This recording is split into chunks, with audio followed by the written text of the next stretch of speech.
नमस्कार दोस्तों, all India fact channel में आपका स्वागत है। प्लीज दोस्तों हमारे चैनल को शेयर करें, सब्सक्राइब करें और बेल आइकन दबाएं। दोस्तों हम आपके लिए आए हैं एक शानदार और इतिहासकारी वीडियो, जिसमें हम बताने वाले हैं रानी कर्णावती का इतिहास। तो चलिए दोस्तों वीडियो को एंड तक देखते रहिए और बने रहिए हमारा ऑल इंडिया फैक्ट चैनल में, और हमारे चैनल को शेयर करें, सब्सक्राइब करें और बेल आइकन दबाएं।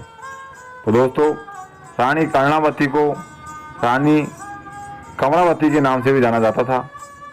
दोस्तों 8 मार्च 1534 को रानी कर्णावती की मृत्यु हुई थी।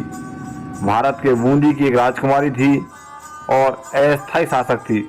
उनका विवाह मेवाड़ के राणा सांगा लगभग 1508 से 1528 से हुआ था।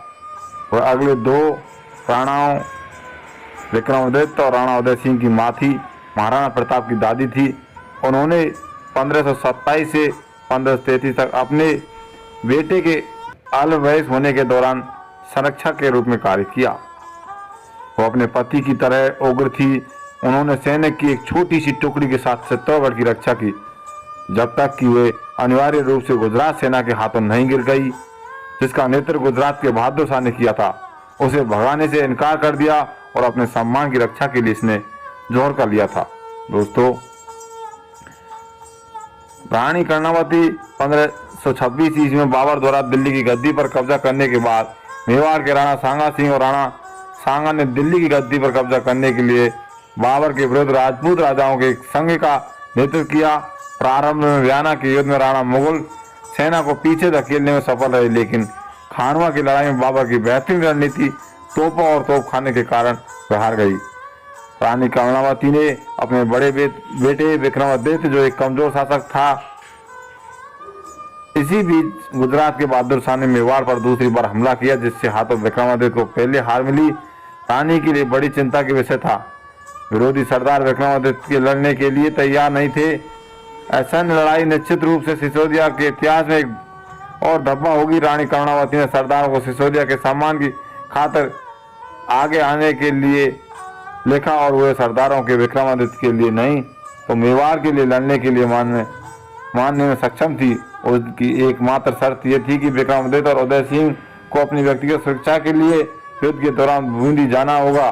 बाद ही कुछ अप्रकृष्ट किंवदंतियों में कहा गया है कि रानी को मुगल सम्राट हुमायूं को भी राखी भेजी, जिसमें उन्होंने भाई का कहा गया था और मदद मांगी। इसी प्रकार उनका नाम रक्षाबंधन के त्योहार के लिए जो गया था।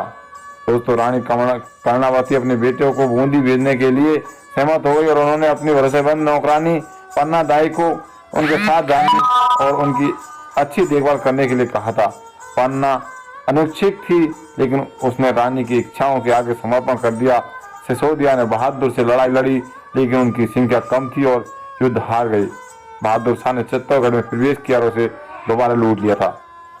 यह महसूस करते हुए हार निकट थी, कर्णावती दरबार के अनुकूल महिलाओं ने 8 मार्च 1534 को जोहर में आत्महत्या कर ली, जबकि सभी भगवा कपड़े पहनकर मौत से लड़ने के लिए निकल पड़े और इसी तरह साका को अंजाम दिया। ये चित्तौड़ में किए गए 3 जोहरों में से दूसरा जोहर बताया जाता है।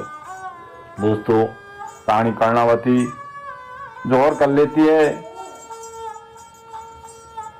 इसमें शानदार इतिहासकारी हुमायूं भी ने साथ दिया था, लेकिन दोस्तों उसका मित्र अच्छा नहीं हो पाया और कर्णावती रानी को अपने और साथियों के साथ जोहर करना पड़ा। तो दोस्तों हम शानदार वीडियो लेके आगे भी अच्छी वीडियो